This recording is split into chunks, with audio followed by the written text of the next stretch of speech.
I'm going to stop talking now. But I'm joined by my friend Ryan and our friend Tanner, who is a guest speaker. Why don't you guys introduce yourselves? Yeah, I'm Ryan. I'm a regular on the podcast. And I'm Tanner. I'm obviously the guest, and I'm definitely not being paid for this. Wait. You're a regular on the podcast, Ryan? I mean, that's what some people say. Like, are we sure?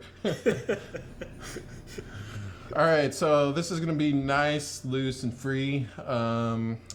So we're going to go ahead and talk about what we've been playing. I've personally been playing Jedi Fallen Order. I beat it. It was great. I enjoyed the story. I enjoyed the writing. Ryan, what did you think? Go. Man, I'm still like... Faster, go. I think I'm like 75% done. I'm at the fight where you fight Terran Malcolmus. What? Spoiler alert. Oh, damn. My bad. No. What do you think of the combat so far? Do you like the Souls-inspired gameplay? It feels good for the most part, but there's times where it's frustrating as heck. Because, like, occasionally it feels like it will not let you dodge out of the way when you're trying to dodge, or it won't let you block when you're trying to block. No, I know what you're thinking. Like, there's like some kind of control lag, or like for a game that's so precise on like timing and blocking and being quick with your actions and your decisions. Like, it feels like there's like a little bit of delay, because I could have swore I've hit block and my character just doesn't fucking block. So, I can't tell you the number of times when I was in a boss fight. It's basically like in the middle of the game. I was in a boss fight, and the boss has this attack where they just like charge at you, and I tried to evade that so many times, and like the lag between your input and when Cal Kestis would actually dodge and everything was so great that you would just always get run over by the boss character. And you played it on PS4, right? Yeah. Yeah, see, I played it on PC, and the problem still persisted, so it's obviously something with the game itself. But what would frustrate me most, I mean, we're here bashing and shit-talking this game, but I actually really loved it. But what was really frustrating is you'd be like, I'm late game. I'm like maybe like 75% of the way through, and maybe I just suck as a gamer, but I would still get randomly killed by like normal stormtroopers that would just like get the one up on me. And it was so frustrating. And I don't know if that's part of like the Soul style gameplay, where like if you're not like paying attention, like even early game enemies can still like, take you for a walk. Oh yeah, that's definitely the case. Yeah, see, I never really got big into Bloodborne or any other of the Souls games, but I knew of them. I watched playthroughs, but I never really experienced it for myself. It was just really, I'd get in there and be like, okay, cool. Regular stormtrooper, just dead. That's fine. It's whatever. Welcome to the genre.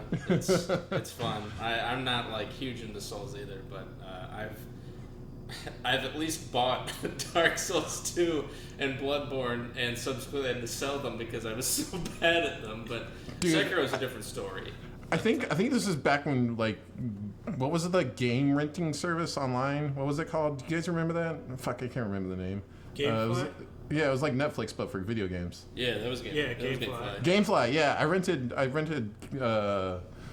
Bloodborne from Gamefly, and I got so mad at it. I wanted to break that disc, but I was like, I have to send it back. Yeah, it's infuriating, but that's some of the draw. Yeah, I guess like just beating something that's just so obviously one-sided. Any other games you guys have been playing? What about you, Ryan? Well, I've been playing. I finished Death Stranding. Okay, and thoughts? What a wild ride that was! Like, oh my god! Like, and like the thing is that how was your 57-hour movie? I honestly think it was worth it overall. Because it's just like for most people, it was where you didn't really like get into the enjoyment of the game until like after the fifth chapter. But I don't know. It was like the sereneness of it all and everything. It was kind of relaxing when you weren't like running into Invisible yeah ghosts, freaky ghosts that pull freaking you into the hand ground. ghosts. So full disclosure, I'm about halfway through the game, and I've picked Ryan's brain to figure out how much left I have of it, and I don't know. I'm enjoying it so far. Like you said, like you play it, and it's easy to like bash it and talk bad about it, but like you get into it, and you're like, okay, maybe he's actually onto something because it's actually kind of enjoyable, but he can't really peg why it's enjoyable. Yeah, it's such a peculiar experience that you can't like really recommend it to people, but you do legitimately enjoy it though. Yeah. Tanner, have you got a chance to play it or like watch any playthroughs or anything? Unfortunately, I haven't been able to play it, but I have seen bits and pieces of a playthrough of it, and I don't know if it exactly looks to be up my alley. It definitely looks like I guess like a slower type of game. I've heard people call it like walking simulator. I don't know if it technically qualifies as that. Yeah, my girlfriend jokes is like, "Are you playing the delivery game again?" And I'm like, "Yeah." Yeah. I mean, some people spend their entire lives playing Euro Truck 20XX. So I mean, this is just a more fantasy crazy type of game along that vein. But I think it looks definitely intriguing. I'm hoping to. No, you know what? I come to think of it, I don't know if this could be a game that would be really enjoyable to stream or watch. Like Ryan, like if you were just sitting there watching you play this game, would you be really entertained?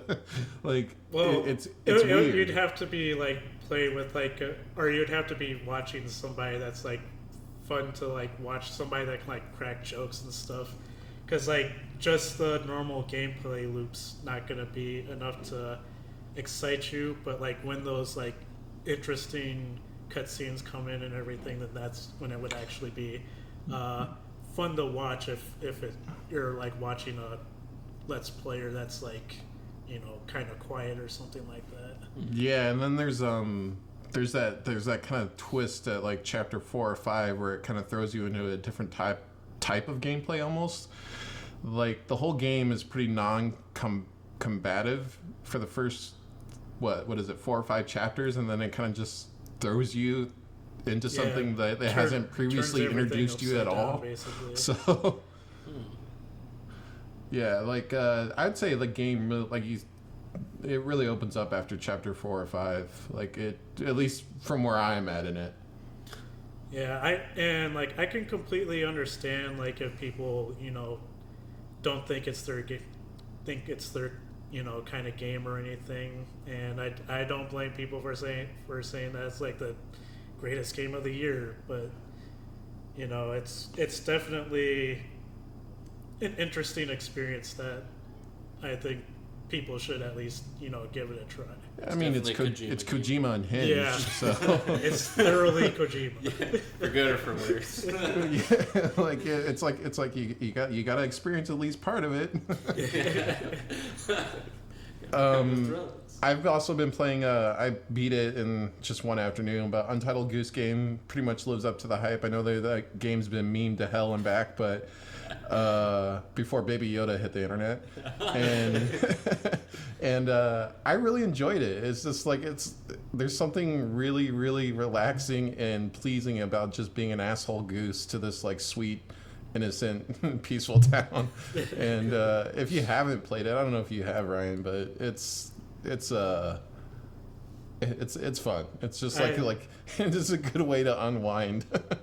I haven't played it, but I've seen plenty of people let's play it. Dude, and it's actually kind of creative. Some of the puzzles you have to solve in that game, like you get a checklist and you're like, okay, well, how do I make this guy pull out his handkerchief and steal it? I don't know. It's in his pocket.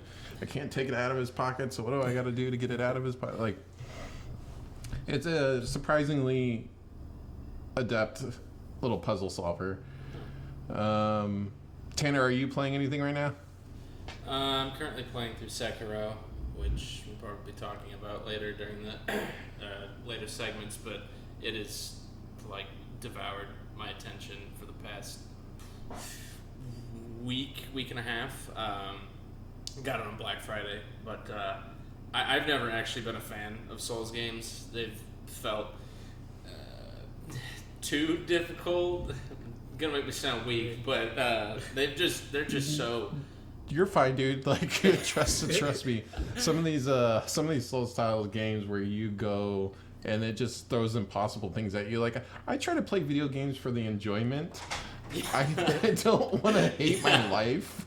Yeah, exactly. And I mean, all my friends call me the masochist of the group because I like to play difficult games, and yet Souls was never up my alley. But Sekiro is just, it's like the blend of Dark Souls that I needed in a game, because it's a lot more fast-paced and more reliant on like deflections and dodging and stuff like that, instead of like, you know, blocking and prepping your stats and all of that. It's a lot more bare bones, and it is such an enjoyable experience.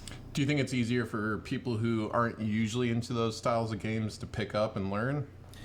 I would definitely say that it's easier than the other From Software games.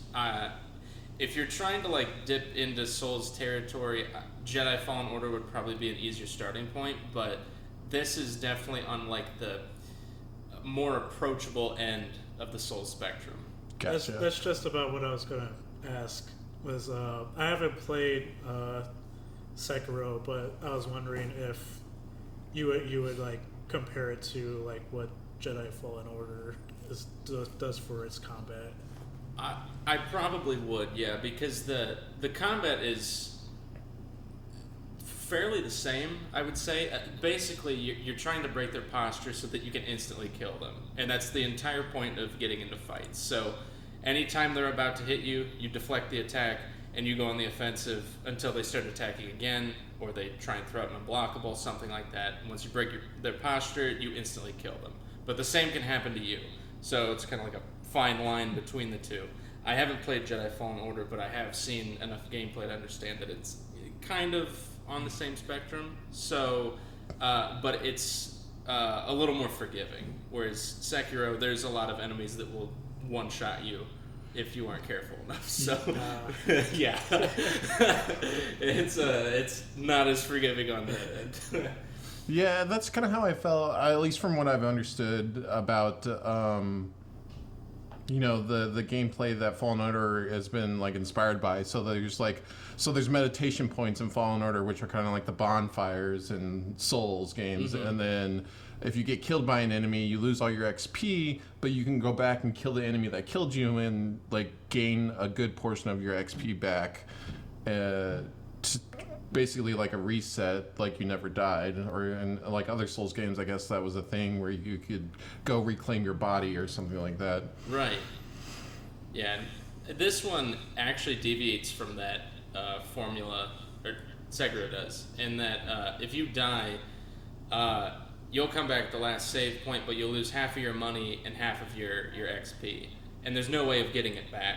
There's just like a small chance that if you die, you'll come back and get the help of, like, it's called Unseen Aid, where you don't lose any of those items. But you can resurrect yourself up to 2 times during combat, but each one costs like a certain amount. Like, one, you can only get that resurrection back if you rest, and the other you have to kill like 50 enemies to get it back. So you can't waste them. And sometimes you'll come back to life and immediately die again. So yeah, it's pretty punishing, but it's equally as rewarding. Interesting.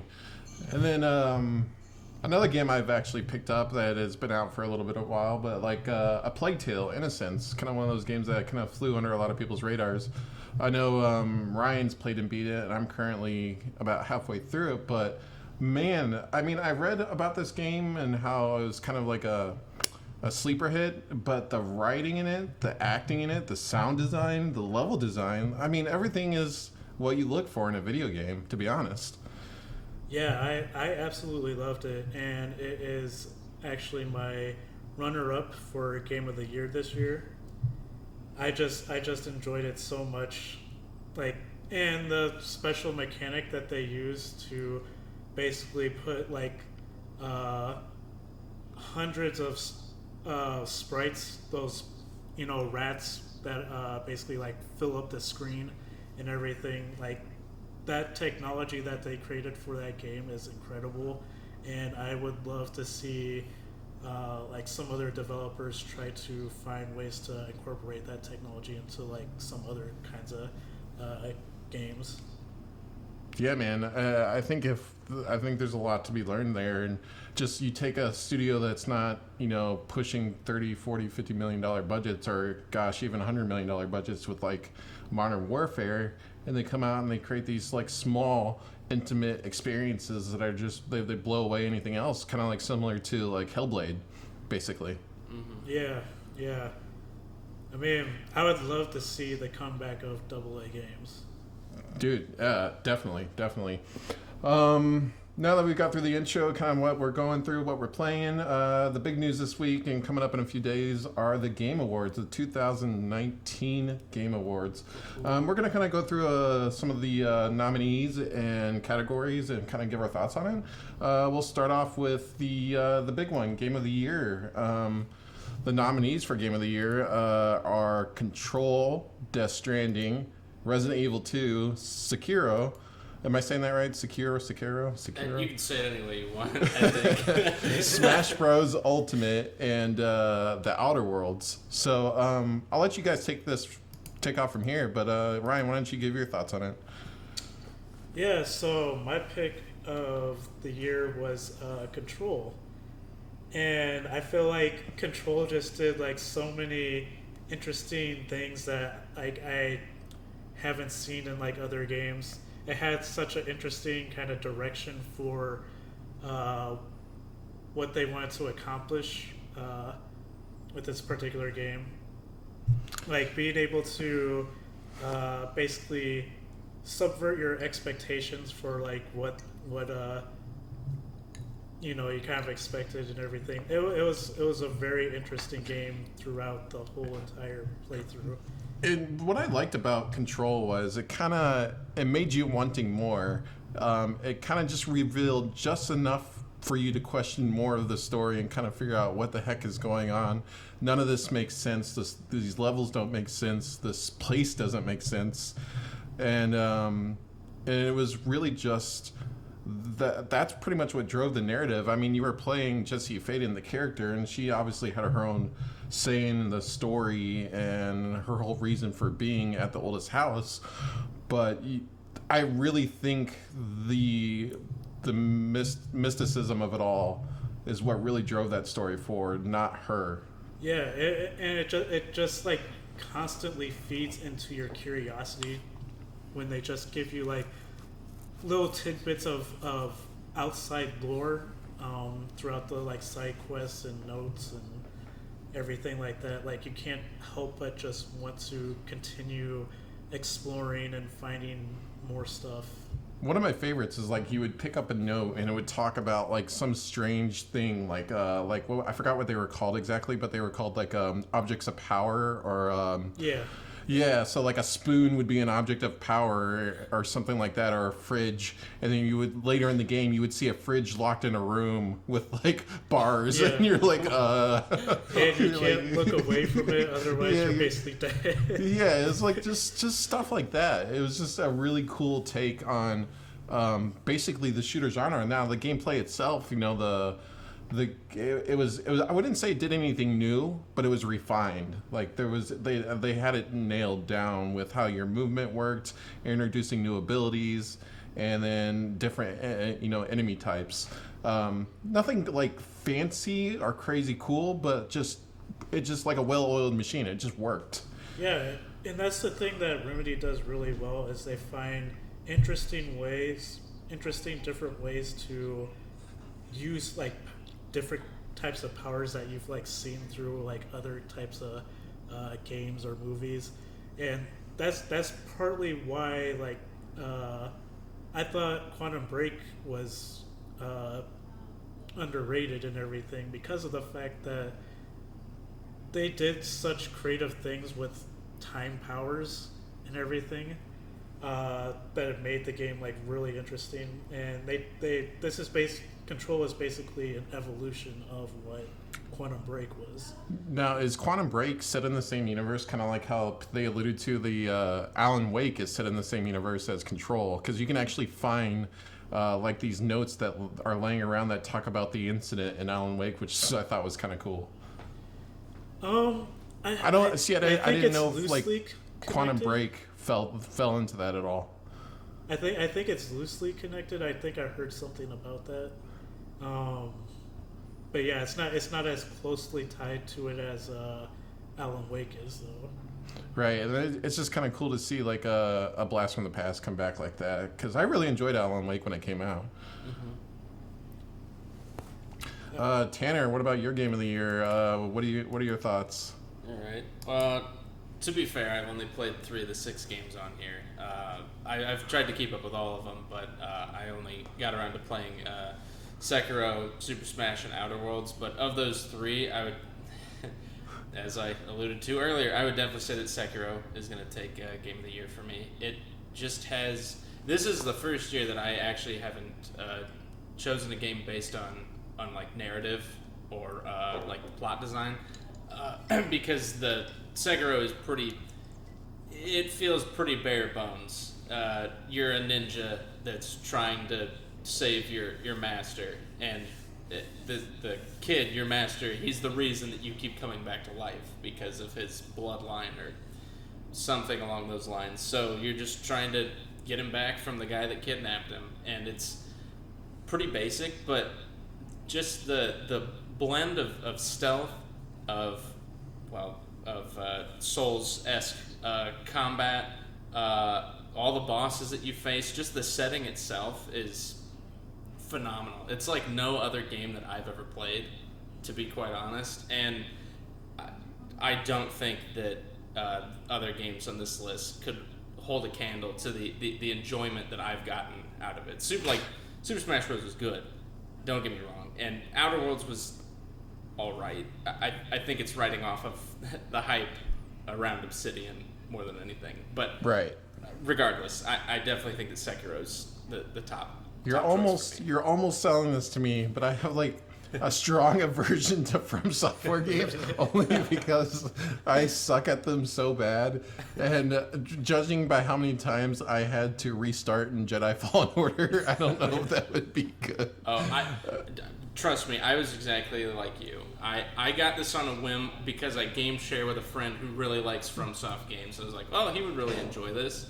And I was like, I already bought it. I might as well give it a shot. Got through the tutorial tentatively, fought the first boss, died numerous times, and then managed to beat him. And like the thrill and the feeling that you like outskilled an opponent that was clearly above your skill level is just such a head rush. It's amazing. I think I understand what all those Souls fans are talking about all these years. I don't know, man. I'll take your word for it. And I'm going to go for me personally. I'm also going to go for Control. It's the one I voted for. I'm kind of surprised between Ryan and I. Neither of us picked Death Stranding. I think Control just did a lot of things right and just different enough, and the story was intriguing enough. And I'm somebody who grew up reading like internet forums, and I don't know if you guys remember the old SCP like ghost stories and stuff like that, but the guys, the devs, Remedy, they said they were heavily inspired by that, and it kind of shows, and it's just kind of played to like my inner curiosity surrounding like, you know, the supernatural and things that just aren't what they seem. And I think making a game about something like that is harder than making other kinds of media, because I mean, you as a player can go in any direction, but they still pulled it off. They made a cohesive narrative and in a world where not a whole lot makes sense.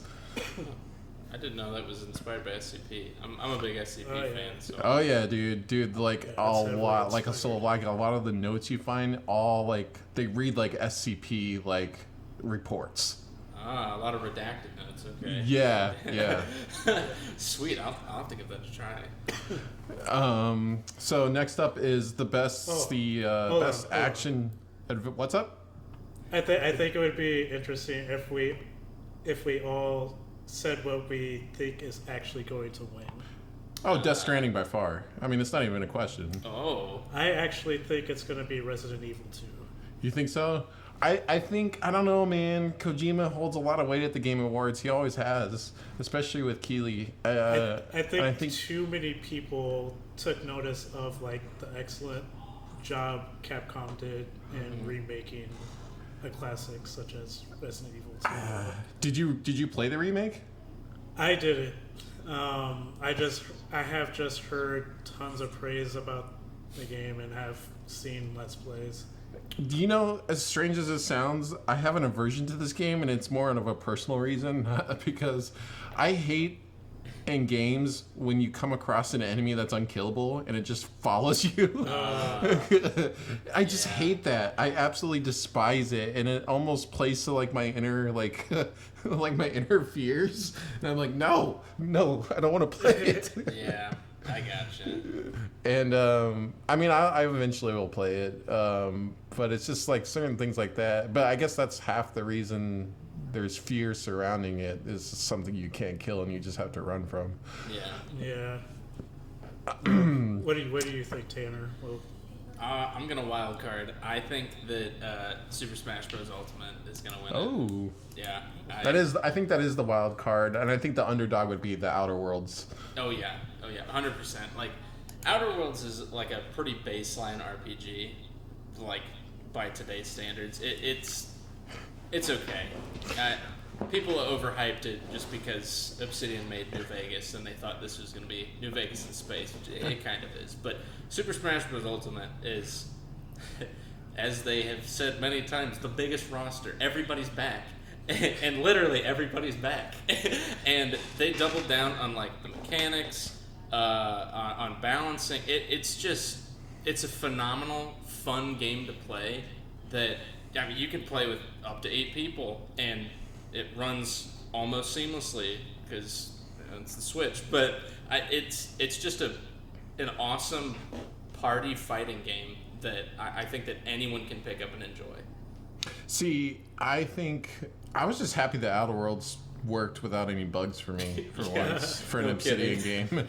Like, I was like, are we sure this is Obsidian? Like the Obsidian? Yeah.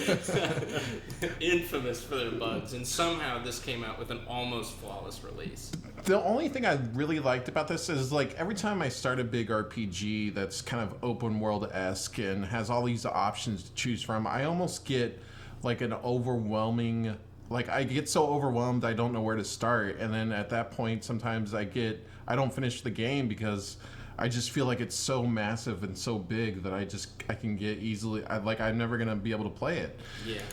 And what Outer Worlds did is they kind of segmented that. They take you to these planets, but you're only offered a section of the planets, and you have even though there's 20 different, 30 different quests on the planet, that maybe even sometimes requiring you to go to a different planet, like the areas were confined enough, like nothing felt overwhelming in it, and I really appreciated that design decision. Like I never felt like, okay, I'm missing out if I don't do this, or I'm never going to be able to explore this whole area. Like I never got that sensation from the Outer Worlds, and I just really enjoyed that part of it. Yeah, they definitely pared it down, thankfully, to control your ADD. But yeah, and I think that's a great thing for like especially somebody like me. Yeah, it's very conveniently crafted, and it's very beginner friendly, I guess. If you've never really stepped into RPGs before, this is a really solid starting point because the story it's pretty compelling right from the get-go. There's a whole lot of comedy mixed in, so it keeps things interesting, and the combat's all right, but mostly it's the story that keeps the game. Yeah, and it's your companions. I would say they put a lot of design work into the companions. Oh yeah, definitely.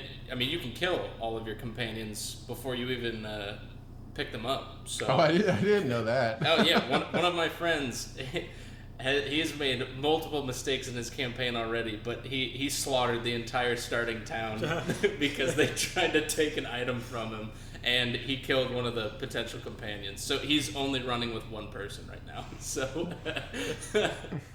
I think it just goes to a testament to the design that people could be that open and free with their decisions and not break the game. yeah, no kidding.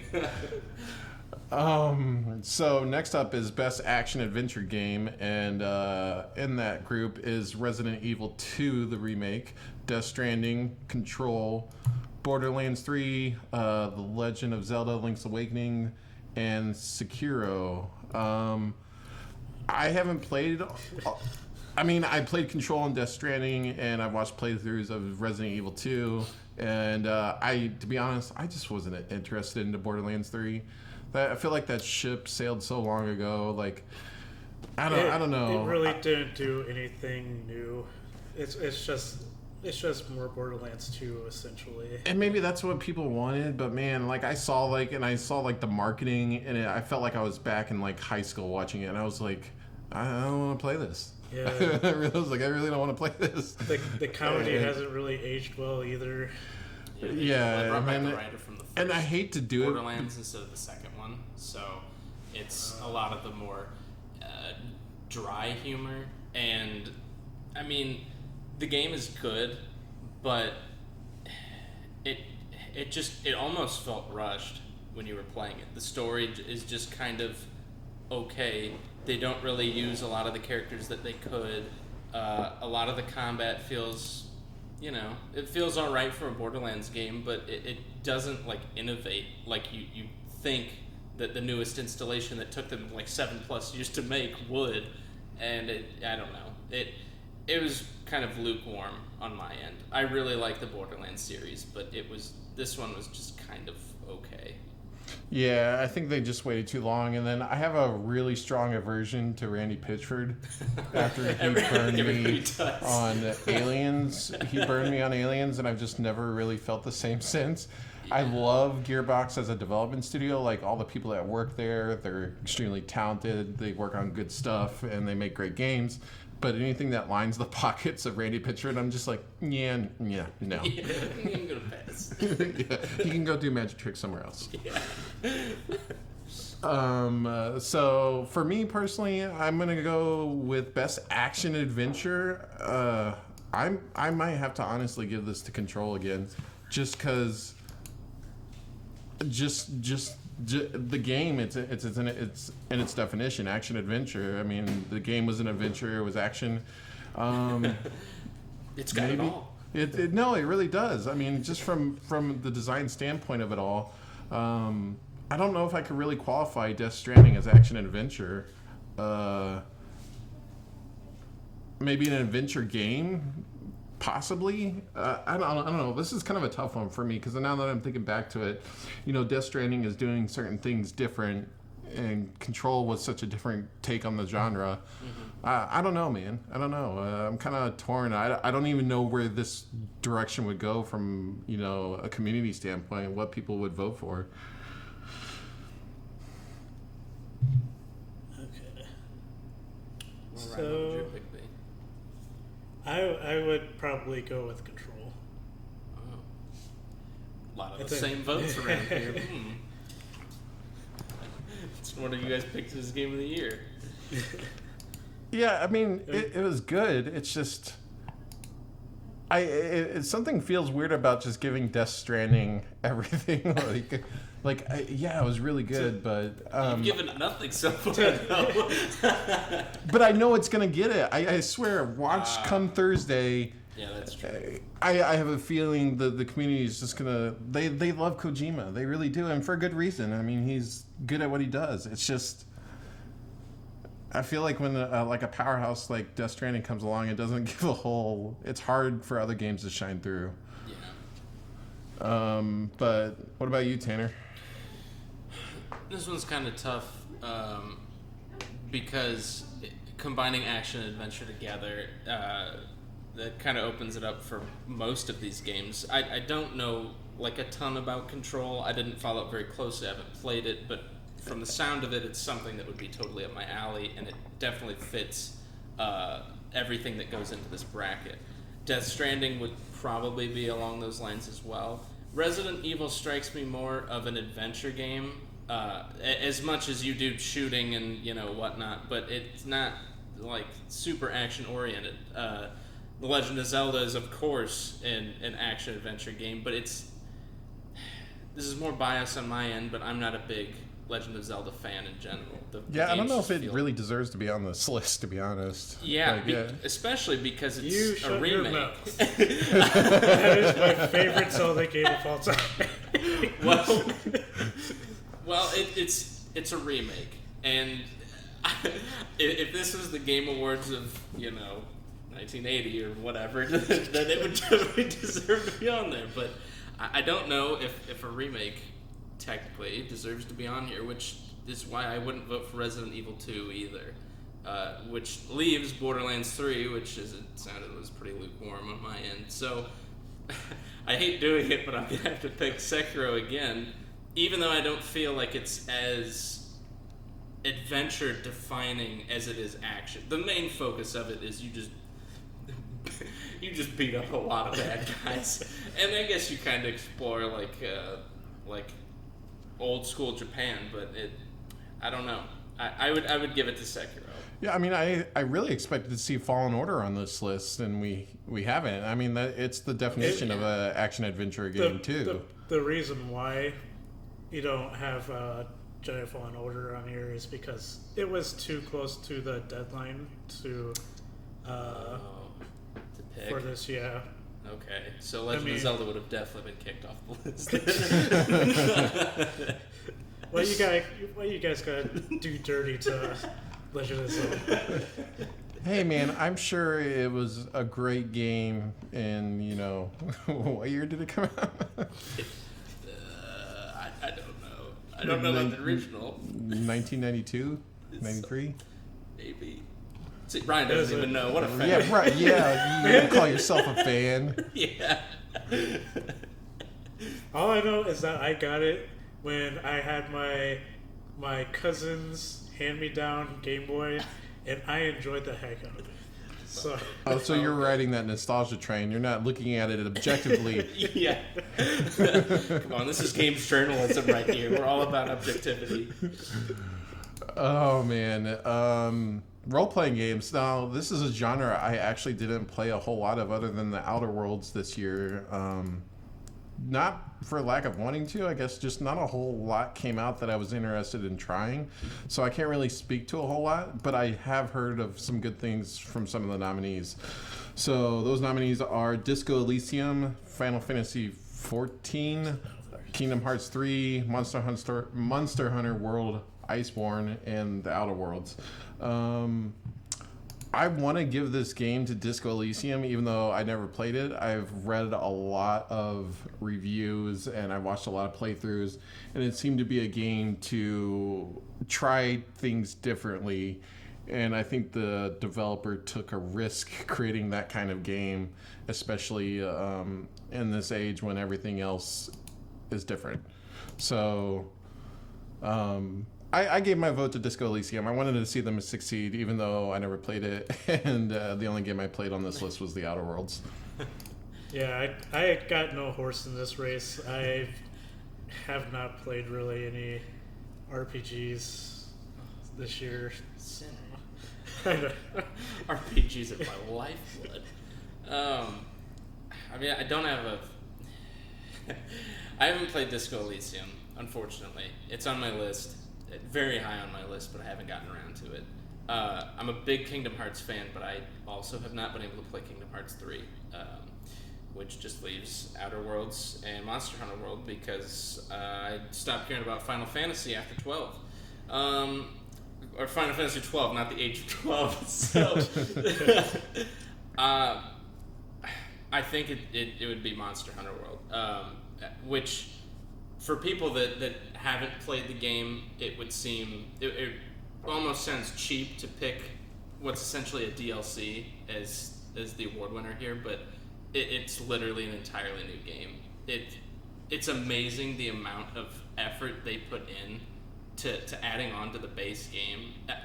it's like no game I've ever played before. I mean, I've played Monster Hunter on like the 3DS before, and it was okay. It has some horrible controls, but all of that is fixed in this game. It's almost like Dark Souls on, I wouldn't say easy mode because you're fighting like Godzilla, but it's a lot simpler, I guess, than Dark Souls. It is just a phenomenal co-op RPG.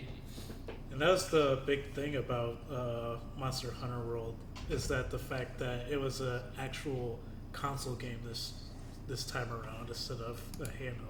Yeah, and it feels like it too. Like all the previous games, you would have to, if you're moving from section 12 to section 11, well, it has to load in section 11. It has to load in the monsters and stuff. This one, you load into the map and they're all there, and you take the time to hunt down whichever monster you specifically want, make sure that it's not fighting any other monster, and then jump in for the kill. And some of those fights take up to 50 minutes, which sounds insane, but I know. Sounds crazy. I know. But it is well worth it. It is so much fun with friends. Yeah, I had no idea it was co-op based. I guess I just never really read up on it that much, and I guess it just flew under the radar for me. But that's kind of cool. Yeah, you can hunt with. Well, you can have 4 people total in a squad, and the game difficulty scales on how many people are in your group. And there's what, 11 or 13 different weapons in the game, and some of them are actually support oriented. So you can use. One of the weapons is a massive bagpipe that you just beat the monster with. Yeah, of course. But honestly, the hunting horn is one of my favorite weapons in the game. But there's just so much variety between the weapons. They all have their own unique combos. You have unique armor sets for every single monster in the game, along with weapon trees based on all the monsters that have different elements, stats, everything. It is a true to form RPG in every sense of the word. Well, awesome. What do you think is going to pull the vote, though? I don't feel like enough people have played Disco Elysium. Yeah, me neither. So I'm leaning toward Monster Hunter World and Kingdom Hearts 3. I think I'm gonna go with either Kingdom Hearts 3 or The Outer Worlds. To be honest, I think Obsidian has enough of a cult following to probably pull out a win, or not Elysium, but Obsidian. Yeah, I hate to say it, but I don't think it deserves it. But I think The Outer Worlds is gonna win it. Yeah. It is a good RPG. It's not a great RPG, but it's a very good RPG. Yeah.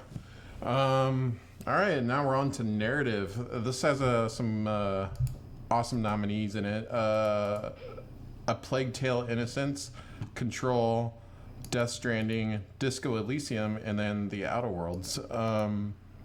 I'm just happy to see a Plague Tale on here. And that's what I voted for, because I'm really enjoying that game so far, and I think from a narrative standpoint it's just really well written, it's well acted, and honestly the story as well as the gameplay, but mainly the story, is driving it forward.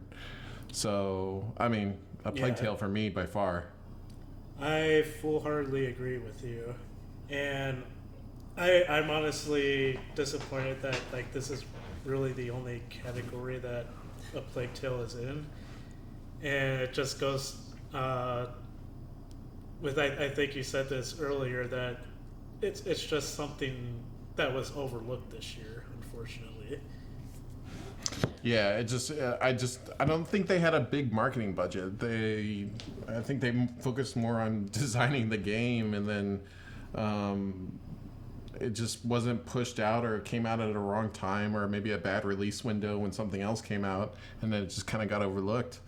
But I think it can hold its own against any of the big heavy hitters like Death Stranding or Control, as far as from a narrative story point wise. Yeah, I would definitely agree. Would you put Death Stranding in here? I mean, that narrative is all over the place. Wait, what narrative? I mean, people enjoy their Kojima stories, man. It just don't make sense. It's so confusing. I played the first 5 hours of Phantom Pain, and there was a man with like a flaming head on a horse that flies down to pick you up or something. And in the tutorial, I was like, "What am I playing?" And I would imagine this game is similar. Also, what is Kojima's it the with kind of guy that would like what is put it the with game Kojima on, and Wales? and then 5 hours in, roll the title of Yeah. the game. It's like watching, like if you were to watch Lord of the Rings, and at the very end before the credits roll, it just says, "Oh, Lord of the Rings, Fellowship of the Ring." Like, oh, what? I don't know, it just feels like a big commitment just to see one title card, but hey, whatever. Oh man, I'll never forget Ryan. You texted me and he was like, "Yeah, Death Stranding," and I was like, "Are you sure? What chapter are you on?" He's like, "Chapter 9." I was like, "You might want to double check." I think it's like 15 chapters long. And he's like, "Oh no, it's just a 2-hour cutscene." You paid for a movie. You enjoy a movie. It seemed like it was the end, like so much. They subverted your expectations. There we go. It got me. It really got me. But for me, Plague Tale, and it's hands down. I'm happy to see Control on here because I think it deserves to be nominated. I think the community is gonna go for Death Stranding. I just think they will. Yeah, for this one, I think this is the one that Death Stranding probably wins. You know what? I'm gonna wild card again. I'm gonna say that Outer Worlds is gonna take the vote. People really seem to enjoy the narrative behind it because there's so many options to beat the game. There's so many different factions that you can choose. Like a typical Obsidian game, you can play the game with 1 intelligence and literally be the stupidest creature in the universe and still beat the game. I saw someone speedrun the game in 13 minutes, and yeah, and the developers watched it too, and he beat the game with 1 intelligence in like 12 minutes 30 seconds or something. It was insane, but it's a bit of a tangent. But I think that the narrative story behind it's pretty interwoven.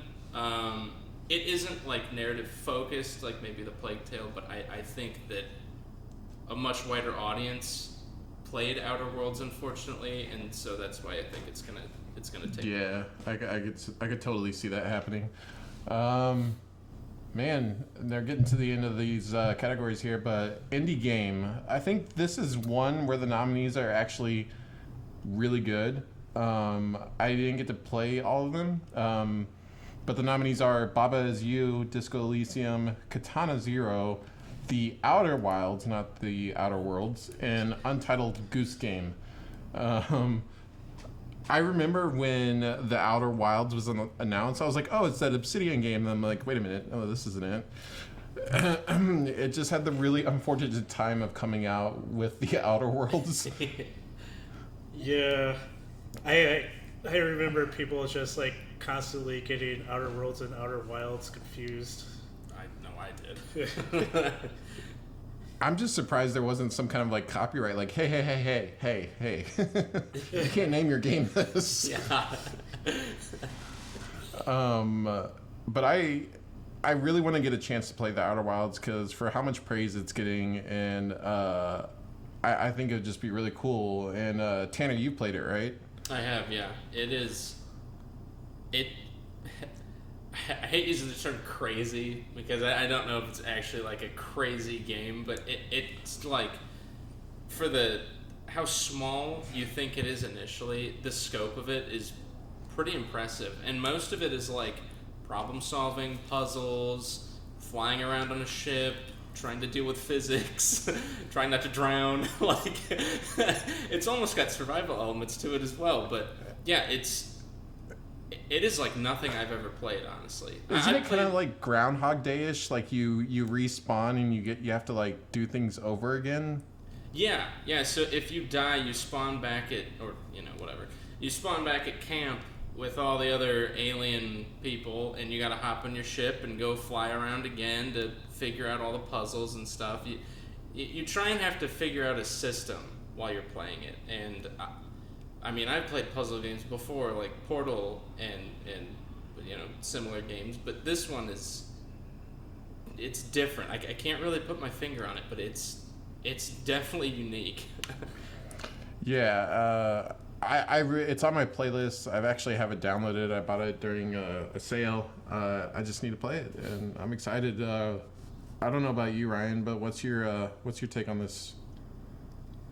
I picked Outer Wilds because I've heard so many good things about the game. Well, way to be different. But I honestly think that Katana Zero is going to be the people's choice. Really? I think enough people have heard and memed enough of Untitled Goose Game to see that win. I mean, I don't doubt it. Like, and not that it's a bad game, but it's just funny from the kind of stories I hear of Outer Wilds, and it's sharing space with a game about a goose who's an asshole. I think there's enough buzz around Disco Elysium that might be a pretty strong contender as well. I personally would put my vote on Disco Elysium, but I would not be surprised at all if Untitled Goose or Katana Zero got it. I think this may be like the hardest to predict category. Yeah, definitely. Yep, and so I guess we'll find out on Thursday. Not very long from now, but I'm excited to see it. I mean, the Game Awards are kind of like this. It's kind of like a mid-year E3. We get a lot of trailer reveals. We get some awkwardness. We get awards, but it's cool. I'm excited for it, and yeah. Yeah, despite all of its flaws, it's always. And it's been going on a long time. I didn't realize it, but it's been like, isn't this like the fifth or sixth year? Yeah, I think so. Yeah, I think so. But like it was a precursor, or like it was like it came after, like, you remember the Spike Video Game Awards? Yeah. Yeah. Like that, like this replaced that basically. So that would be around 2012-ish. Yeah, man, it's been it's been going on a while. Right before game trailers went out. Damn, I graduated high school that year. Whew, getting old.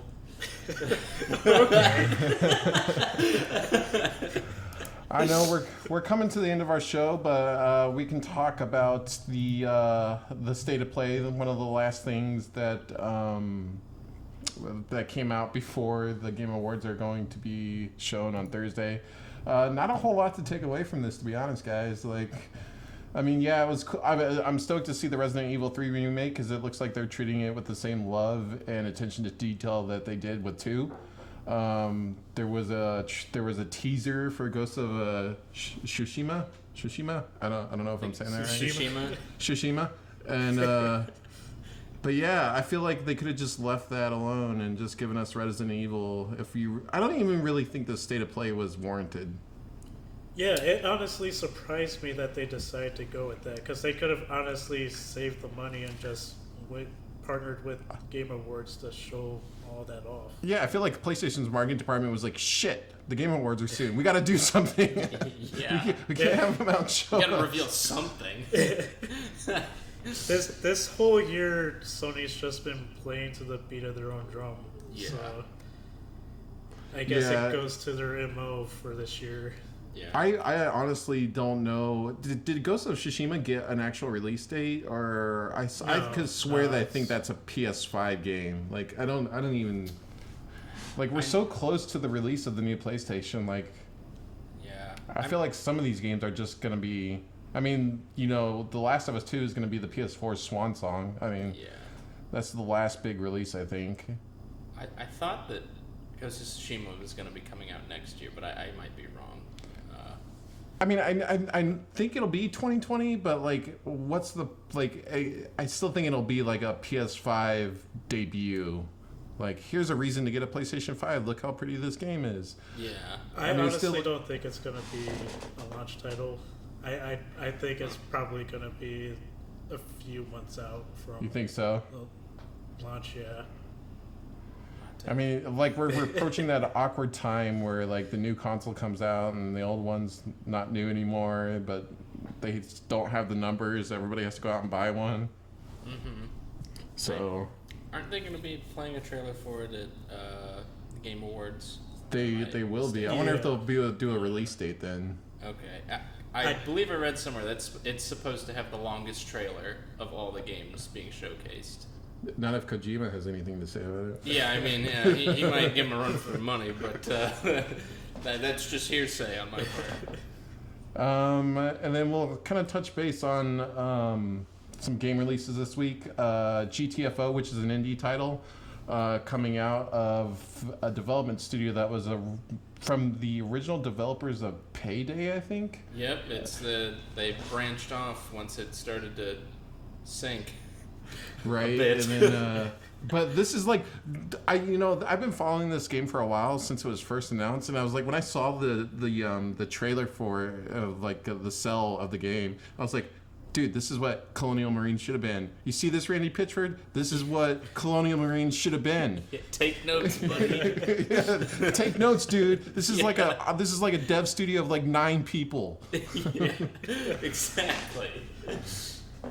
But for those that don't know, it's basically a 4-person co-op game similar to Left 4 Dead, where you survive hordes of enemies. You have to go deeper into this I don't know what it's called, like Labyrinth. this cave system, and basically this structure that's run by an AI. And the deeper you go, the harder the game gets, and you have to like set up shop, seal doors, set up turrets, like all this cool stuff. It looks like a great co-op game, especially one to play with friends. And then next up is Boehm Works. It's a VR title. It's been in development for a long time. It's a physics-based shooter and puzzle solver. So I think the guys at Valve have been working with the dev studio behind Boehm Works for a long time. And it's supposed to be kind of like a big showcase of what VR is, and kind of like a precursor to the kind of cool stuff we're going to see in, Half-Life Alyx. So you guys just watched the trailer before the podcast. What did you guys think? It was long. It was cool though. It seems very Valve-like. Yeah, kind of like a very Portal-y, just from the art direction alone. Oh yeah, definitely. Yeah. And then Halo Reach. I don't know why they're calling this the Master Chief Collection, because I downloaded it and I haven't really been keeping up on it, but I was like, oh cool, the Master Chief Collection. I downloaded it and it's only Halo Reach.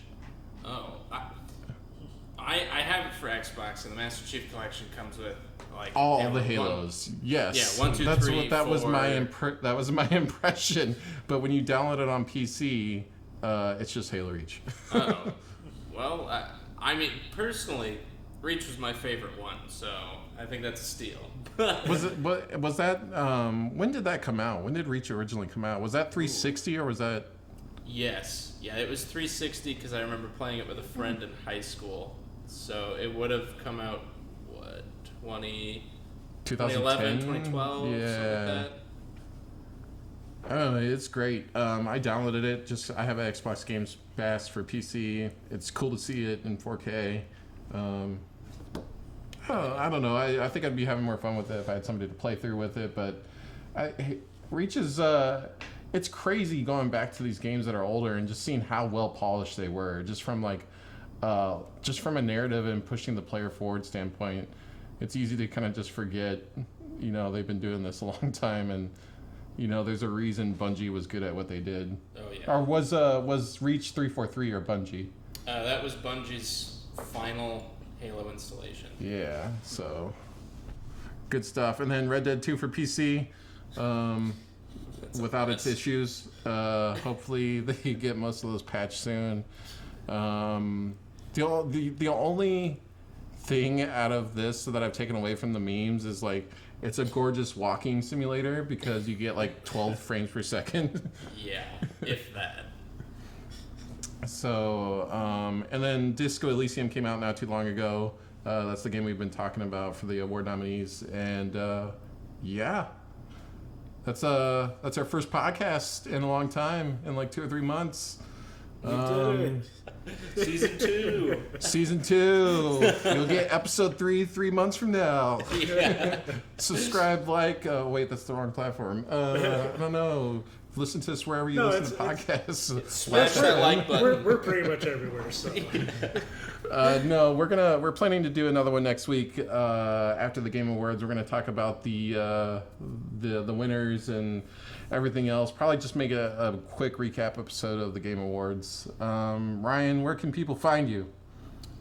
yeah, so I write for Forbes and Verse. Oh. Humble brag. So yeah, if you want to know like more about my opinions or catch up on like consumer technology stuff and everything, you can go follow me there or follow me on Twitter at Ryan McNeil24. Yeah, that's pretty much it. Tanner, where can people find you? Nowhere. I'm hidden. I have. That is the safest The complete bet. opposite of You can That find me is the under a rock. safest bet.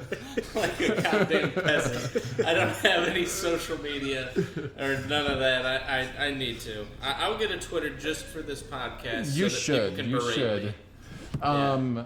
And by trade, I'm a video producer, so I don't write for Inverse or Forbes or any of those things. So, but those I'm really bougie passionate about video games, and I love them. So you can follow me on Twitter if you'd like to hear my thoughts on them, or just see me just retweet shit because that's what I do 90% of the time. But you can follow me at Writer of Brohan. That's our writer with a Y, so RYDER of Brohan. Yeah, so that's our podcast, guys. We'll see you next week and give our thoughts on the Game Awards. See ya. Bye.